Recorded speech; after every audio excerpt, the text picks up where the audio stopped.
Thanks, Tyler, and thank you for tuning in to the Amherst Weekly Report.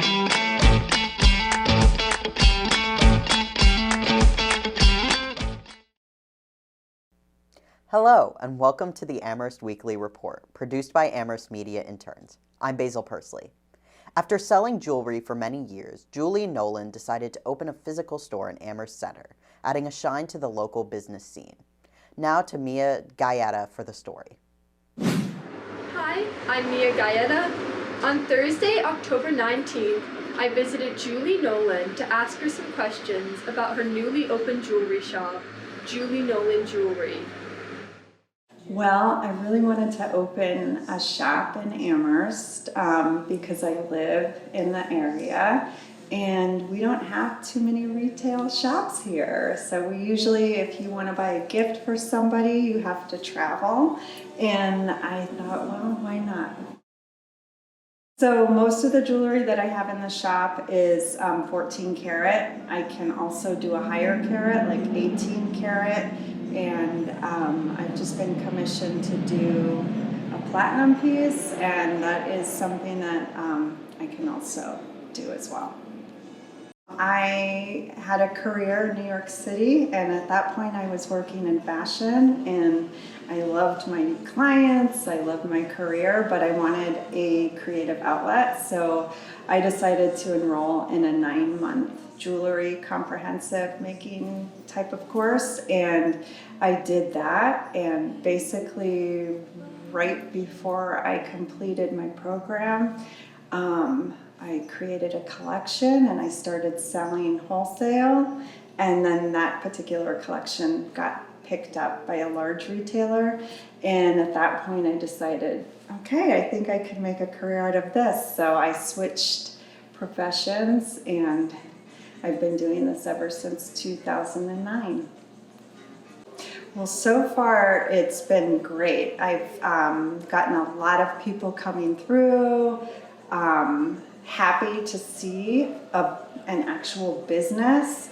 We have a lot of great restaurants, but I think there's a lot of restaurants in the area, and I think that the people of Amherst and the neighboring communities are really happy to have a shop that has a little bit of everything, some gift type items and some jewelry items, and some of the services that I provide, like permanent jewelry, has also been a fun thing to do with a lot of like mother-daughter or like girlfriends coming through and having dinner and wanting to do something together. So as far as like impacting the community, I think it's been great. I think people are definitely excited to have more retail. It just helps make the whole community more vibrant, to have a nice balance. Julie Nolan Jewelry is open Tuesdays through Sundays. I'm Mia Gaeta, Amherst Media, Amherst. Thanks, Mia. On to our next story. The Community Responders for Equity Service and Safety Program, otherwise known as CRESS, is facing an uncertain future due to Director Earl Miller being put on administrative leave. CRESS was established in December of 2021 and began serving the community in September of 2022. Its mission is to provide Amherst with an unarmed, anti-racist alternative to calling the police in situations that do not involve violent or serious crimes. Miller was put on leave in August and is being investigated for alleged misconduct. In his absence, Town Manager Paul Bockelman appointed an interim leadership team. The team is led by DEI Director Pamela Nolan Young and includes Fire Chief Tim Nelson, Police Sergeant Janet Griffin, and CRESS Implementation Manager Kat Newman. In the September 13th meeting of Community Safety and Social Justice Committee, members Deborah Ferreira and Everald Henry voiced their concerns about having a police sergeant on the leadership team of an organization that is meant to be an alternative to policing. Concerns about CRESS's leadership, as well as other apprehensions, were echoed in a town council meeting on October 2nd. Community member Russ Vernon Jones said that it is important for CRESS to be able to respond to 911 calls, since many community members of color do not feel safe with the police. CRESS responders have been trained to respond to 911 calls, but have not been yet allowed to do so. A few days after the meeting, Town Manager Paul Bockelman issued a press release updating the public on the state of Cress. The press release states that responding to 911 calls is, quote, a complex issue that must be done with great care and attention to the public's safety, but Cress is working towards it. Right now, Citizen Assist, business and town departments assist, follow-ups, and wellness checks make up the majority of calls. In regards to staffing, Cress only has 5 community responders at the moment, but will be recruiting in order to fill all 8 positions. The press release ends on a positive note, highlighting a few of Cress's most recent achievements. These include a decrease in calls from the Jones Library, which Cress has an office in, and working with Veterans Services and an APD animal welfare officer to support housing for a veteran and pet in need. You can read the full press release at amherstindy.org. And now to Emma Rothwells for the sports report. Thanks, Basil. The competition is really starting to pick up as we move deeper into the fall sports season. Last weekend saw the Amherst Mammoths claim a slew of victories from the soccer and tennis teams, a solid finish from cross country, and 1 loss from volleyball. Starting with the highs, women's soccer dominated a pair of matches at home versus Rhode Island College and Vermont State University Castleton. They absolutely clobbered both visiting teams, winning both games 8-0. The reigning champions of the New England Small College Athletic Conference now boost their season record to 11-1-1 overall. Meanwhile, men's soccer traveled to Montclair State University in Montclair, New Jersey, where they beat the Redhawks 2-1. The Mammoths' season record is 9-2-2. Men's tennis also had a successful weekend, completely demolishing Nichols College and Connecticut College in their first regular matches of the season. The Mammoths overpowered the Nichols Bison 7-0 and defeated the Connecticut Camels 9-0. Their season record now stands at 2-0. As the tennis team took care of the Camels competition at home, the cross-country team traveled to Waterford, Connecticut to compete in the Conn College Invitational. Out of the 26 competing teams in each gender category, the men placed 11th and the women placed 13th. The Mammoths will return to racing on Saturday, October 28th, as they host the 2023 NESCAC Cross Country Championships at home. Lastly, volleyball suffered a 0-3 loss against Tufts University in an away game in Medford, Massachusetts. The Mammoths' most promising set was the first, which they lost by an 8-point margin. But instead of bouncing back, that gap only continued to widen. They lost the second set 14-25 and the third 9-25. This brings their season record to 6-9 overall. While this weekend was certainly a mixed bag for the Mammoths, the fall sports season isn't over yet.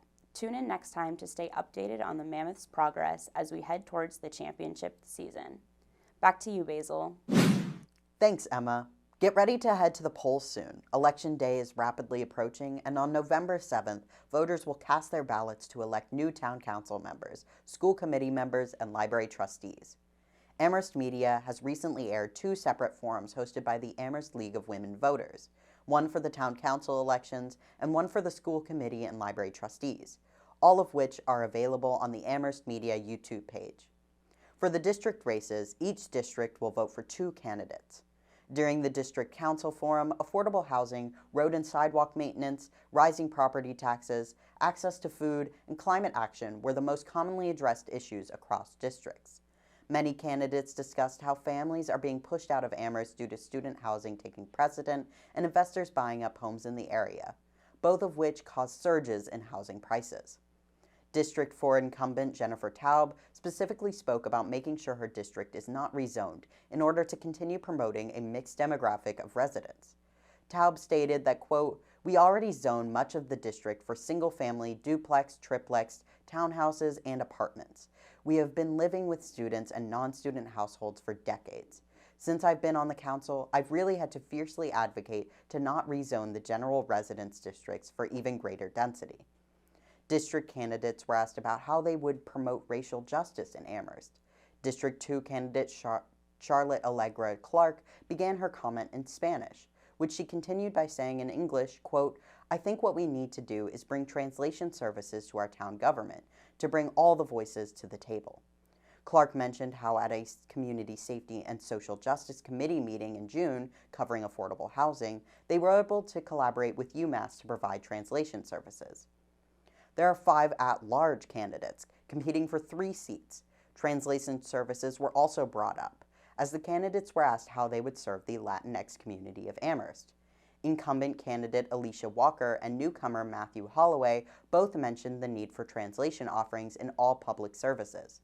Incumbent Mandy Jo Haneke also mentioned the need for transparent information on wage theft laws so that the most vulnerable populations know their rights in cases of wage theft. On the issue of affordable housing, Jamie Daniels explained, quote, "Affordable housing is a personal issue to me. I'm a renter here in Amherst, and my rent is $1,000 per bedroom. My mother, who lived here much of her life, had to leave Amherst to afford a home and to buy a home." Daniels said that if elected, she would be lobbying state and federal representatives to help tackle affordable housing as a national issue. There are 5 available school committee seats, with 6 candidates competing for them. Candidates spoke about the upcoming superintendent search and what they would be looking for in a superintendent candidate. Jennifer Shao said she was looking forward to the opportunity a new superintendent will provide, explaining that she wants a new superintendent with managing experience who has lived experience of being part of a marginalized community. Other qualities the candidates listed as priorities were classroom experience, communication skills, and someone who will listen to research. Candidates were also asked about the committee's relationship with the teachers' union, which candidates cited as strained and in need of communication and trust. Deborah Leonard said that trust needs to be built slowly, and the committee needs to make an effort to offer the union a seat at the table through collaboration. The library trustee candidates also met for a public forum. There are 7 candidates competing for 6 seats. During this meeting, candidates spoke about how they would continue to promote programming and services at the Jones Library through its 2-year renovation, explaining that all resources will be outsourced to other Amherst branches. Candidates also explained that funding for the library renovation will require a lot of external philanthropy from the Amherst community. The last day to register to vote is October 27th. The last day to register for mail-in ballots is October 31st, and the election will be held on November 7th. Find your voting precinct at amherstma.gov/189. Thank you for tuning in to another episode of the Amherst Weekly Report. I'm Basil Pursley. We'll see you at the same time next week.